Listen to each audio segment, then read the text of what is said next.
BEM bukan sekedar organisasi, tapi miniatur kehidupan bernegara. Disinilah mahasiswa belajar menjunjung perbedaan, berjuang untuk keadilan, dan merawat persatuan. BEM adalah ruang hidup nilai-nilai Pancasila. Dalam praktiknya, nilai Pancasila hadir dalam 3 bentuk.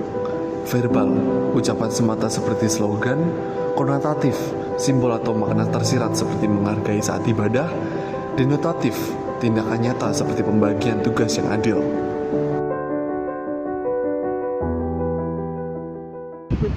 Kan tentang perbedaan agama, maksudnya kan setiap organisasi sih ada perbedaan itu, ada perbedaan sara, dan tentunya kan ketika dalam organisasi tersebut, organisasi manapun itu mungkin yang pernah aku lalui juga organisasi, itu memang diajarkan bahwa ya kita harus mampu menghargai gitu.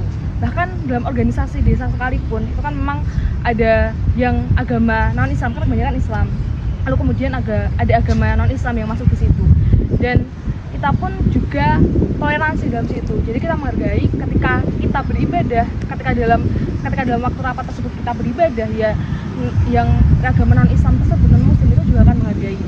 Dan begitu pun sebaliknya dalam organisasi yang lain juga, dalam kampus juga saya juga pernah tergabung dalam organisasi yang memang di situ ada perbedaan agama. Bahkan ada teman saya yang orang Bali juga, dia kan agama Hindu, namun kita sangat menghargai ketika sama-sama dalam kita buka puasa, namun di situ tuh waktu pernah makanannya itu adalah makanan daging sapi.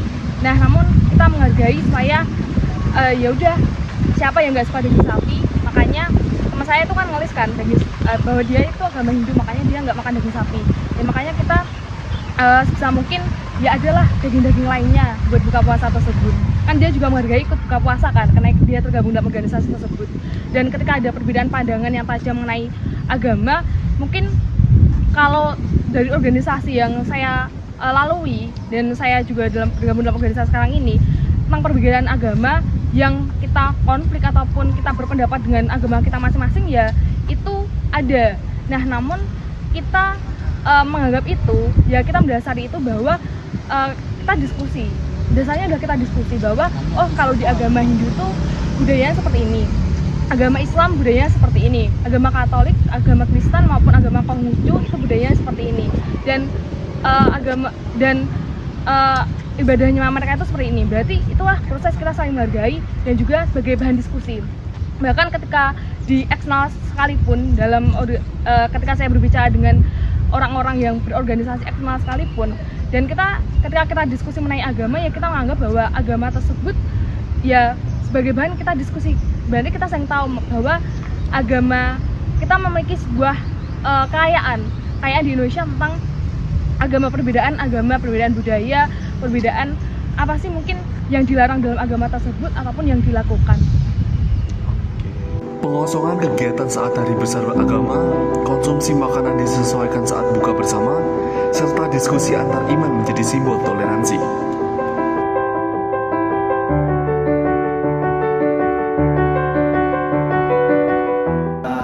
Langkah yang teman-teman BEM ambil atau yang teman-teman BEM sepakati itu pendekatan atau membesarkan bonding lagi terhadap organisasi itu sendiri maupun di kementerian. Nah, karena dengan begitu teman-teman bisa saling memahami, bisa saling menerima satu sama lain.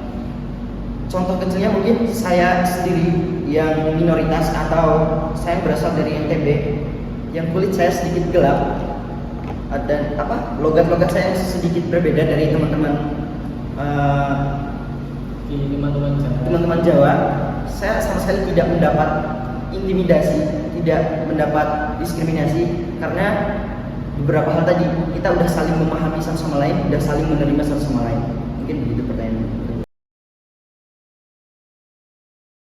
Ya, kalau untuk itu kita ada gitu. Yang pertama di rapat besar. Kalau rapat besar kita usahakan untuk mengakrabkan di bidang masing-masing internal. Kalau kita ada biro, bidang, dan departemen, semuanya kita usahakan untuk saling mengakrab dengan menyampaikan progres. Kan pas penyampaian itu mereka juga saling komunikasi dengan yang sudah menyampaikan tugas masing-masing. Nah, kalau untuk keseluruhan misalnya antar bidang antar departemen itu ada di sisi akademik juga. Di sana kita nanti biasanya ada tim juga yang melibatkan atau membuat misalnya membuat seperti itu, isinya nanti berbagai dari berbagai bidang supaya sampai anggota ini atau fungsional ini juga saling mengenali walaupun beda bidang yang apa gitu. Itu sih kalau program. BEM memperhatikan kesehatan mental dan etika kemanusiaan. Evaluasi dilakukan jika ada pelanggaran moral.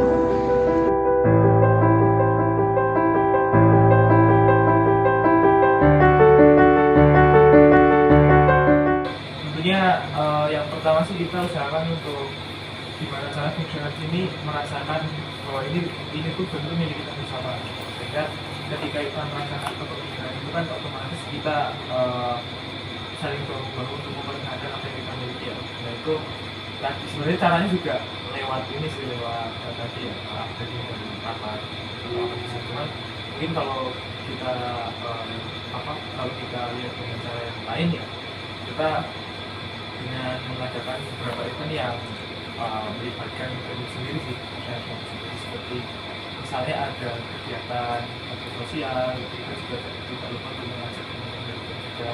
Kemudian kalau saat ada event tertentu, kita juga mengajak teman-teman untuk berpartisipasi. Jadi belum juga ada ini kuotanya gitu istilahnya, sehingga nggak hanya program ini masuk, tapi juga untuk sendiri bisa menggunakan anaknya seperti itu. Jagoan terkait ini kita lebih menekankan lagi aturan yang ada agar teman-teman paham tidak semua keputusan itu dapat mereka ambil, dapat mereka putuskan secara sepihak. Ada beberapa aturan yang ada di BEM ketika kita perlu memutuskan suatu keputusan. Ada beberapa tahap keputusan dari PI, keputusan dari PIPH, baru keputusan dari setiap departemen. Pun ketika ada keputusan yang memang harus diputuskan seluruh organisasi, kita adakan forum maupun rapat besar. Tapi di BEM UNY sendiri nggak mengadakan rapat besar. Tapi mungkin saja ketika perlu keputusan secara bersama baru kita adakan.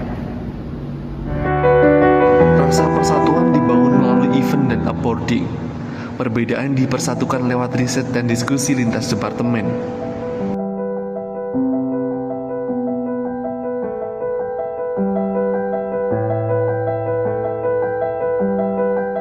Tak jawab bahwa sebuah perbedaan pendapat itu yang mungkin saya telah katakan tadi bahwa itu adalah sebuah kekayaan. Kenapa? Karena dengan sebuah perbedaan pendapat tersebut itu diskusi akan semakin hidup. Dan itu yang saya rasakan ketika kita berbicara ataupun ketika kita diskusi tentang berbagai isu yang ada. Di situ memang dari teman-teman internal organisasi saya, kementerian yang saya naungi, itu mereka banyak menyuarakan ataupun banyak merespon dengan perbedaan pendapat dalam diri mereka masing-masing, dan mereka menyuarakan itu pandangan mereka terhadap isu ini. Kalau kemudian yang lain juga menanggapi, itu memang perbedaan pendapat yang cukup tajam. Namun saya menganggap bahwa itu adalah sebuah keberagaman, itu ada sebuah kekayaan yang kami miliki.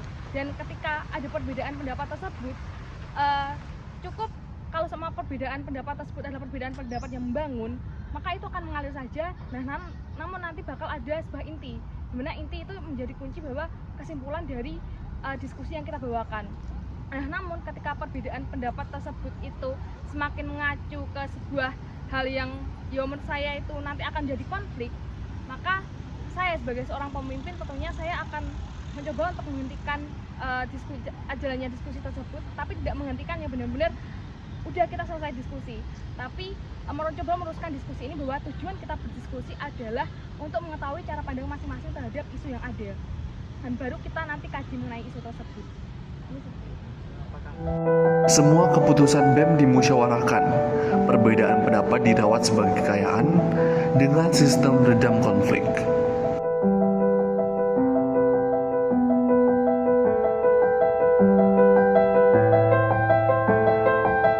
Evaluasinya, kebetulan saya sendiri sebagai pengendali kinerja organisasi,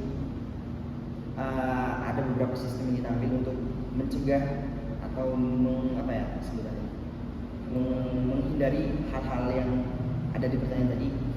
Yang pertama, kita memonitoring atau mendampingi setiap departemen yang ada, bukan hanya sekedar untuk mengontrol atau melihat proker-prokernya, tapi lebih ke internalnya.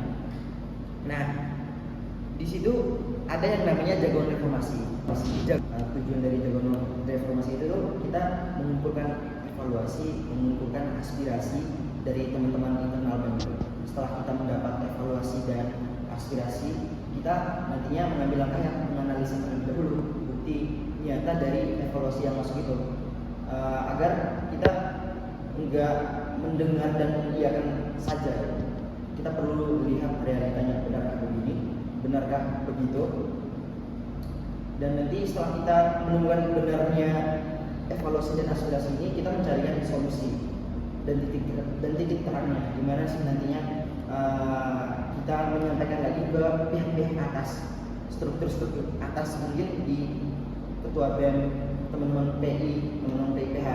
Kita bakal ada lagi nanti forum penyampaian aspirasi yang masuk dan evaluasi yang masuk.